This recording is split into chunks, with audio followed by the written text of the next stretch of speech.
골리앗과 다윗의 등장. 먼저 사무엘상 17장 1절 36절을 읽으십시오. 키는 6규빗 한 뼘 4절, 약 280에서 290cm입니다. 갑옷의 무게가 놋 5,000세겔 5절, 약 57kg 무게의 놋 1세겔은 11포즈입니다. 놋 각반 6절, 무릎 아래를 보호하기 위해 놋으로 만든 다리 보호대를 의미합니다. 창날은 철 600세겔 7절, 약 7kg 무게의 철입니다. 1. 골리앗이 이스라엘의 군대를 모욕하다. 17:1에서 16. 이스라엘이 블레셋과 골짜기를 사이에 두고 대립하고 있을 때 블레셋 진영에서 가드 사람 골리앗이 등장합니다. 골리앗의 거대한 신체와 무기는 어느 누구도 상대하고 싶지 않을 정도로 막강했습니다. 골리앗은 40일 동안 아침과 저녁으로 나와 이스라엘을 모욕하고 하나님을 비웃었습니다. 이러한 골리앗의 행동에 사울과 이스라엘 백성들은 어떠한 조치도 취하지 못했습니다. 골리앗에 의해 이스라엘 전체가 두려움과 공포심에 휩싸였습니다. 사울에게 여호와의 영이 떠났고 하나님께서 사울을 버리셨기에 이러한 반응은 당연한 결과였습니다. 사울은 신앙적으로 생각하지 못하고 현실에 휩싸여 두려움에 빠졌습니다. 골리앗이 단순히 이스라엘에 대해 모욕한 것이 아니라 하나님을 모욕했음에도 불구하고 그저 지켜만 볼 뿐이었습니다. 이러한 상황 속에서 여호와의 영이 충만한 다윗이 소개되고 있습니다. 우리 삶의 골리앗과 같은 거대한 문제들이 우리를 막아설 때가 있습니다. 때로는 그 문제들이 우리의 신앙을 흔들기도 합니다. 타협하며 쉽게 넘어갈 수 있는 길을 보여주기도 합니다.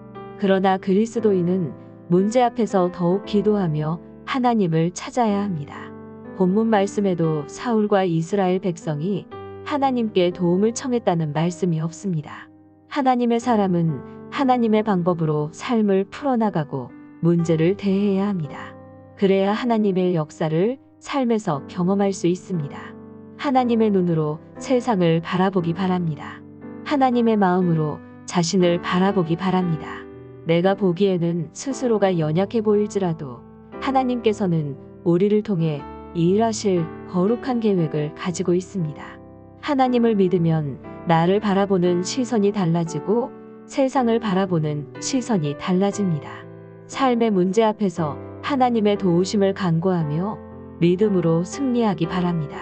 2. 다윗의 거룩한 분노 17에서 36. 양을 치고 있던 다윗은 전쟁터에 있는 형들을 방문하고 오라는 아버지 이새의 지시를 받고 먼 길을 떠납니다.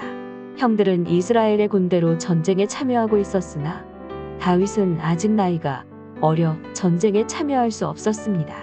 다윗은 전쟁터에 도착하여 블레셋의 골리앗이라는 장수가 자신을 과시하며 이스라엘과 하나님을 모욕하는 것을 목격하게 되었습니다. 다른 이스라엘 백성들은 골리앗의 조롱을 들으면서도 두려움에 빠져 아무것도 하지 못하였습니다. 그러나 다윗은 이를 신앙의 문제로 받아들였습니다. 이 할례 받지 않은 블레셋 사람이 누구이기에 살아계시는 하나님의 군대를 모욕하겠느냐? 26절 다윗은 하나님을 모욕하는 골리앗에 대해 거룩한 분노가 일었습니다. 다윗의 형들과 사울은 다윗을 어린 소년으로 보고 꾸짖었지만 다윗은 하나님 앞에서 그 누구보다 강한 사람이었습니다. 굳센 믿음을 가지고 있었기 때문입니다. 다윗은 그동안 자신의 삶 속에서 경험한 살아계신 하나님에 대해 선포하며 하나님을 모욕한 골리앗이 자신이 무찌른 짐승과 같이 될 것이라고 담대하게 말합니다. 하나님의 성령이 우리 안에 충만하면 세상을 바라보는 시선이 달라집니다. 하나님의 눈과 마음을 문제를 바라보기에 어떤 상황도 넉넉히 이겨낼 수 있습니다.